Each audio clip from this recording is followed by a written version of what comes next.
The Home Affairs Minister Clare and Immigration Minister Andrew Giles poured more fuel on the fire when it came to this controversial issue around the release of criminal immigration detainees on Friday.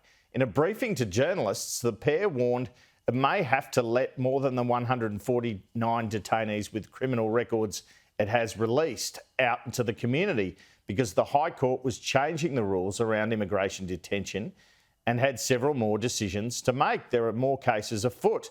So what started out as a background briefing from the ministers turned into Friday night on-the-record comments after pressure from journalists to provide them. And this is the key quote from the Home Affairs Minister Clare O'Neil, which has got the hairs running. Quote, "The High Court, through a series of major decisions, has drawn new boundaries around the powers of the Executive and the Parliament, and there continues to be uncertainty about exactly where those boundaries will ultimately be drawn when it comes to key aspects of migration law." Here was the PM when asked about this yesterday.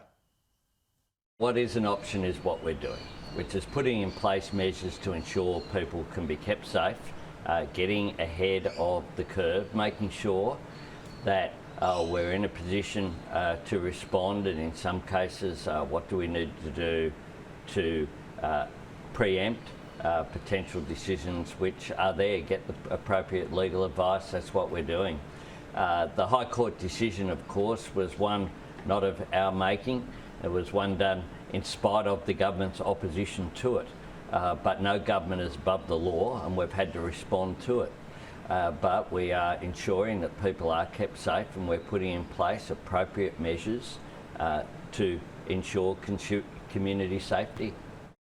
Well, more on this with the Shadow Attorney General shortly, but it does raise the question, should the government just throw its hands up in the wake of these High Court rulings on immigration detention, or should it seek to take on the High Court with its own legislation?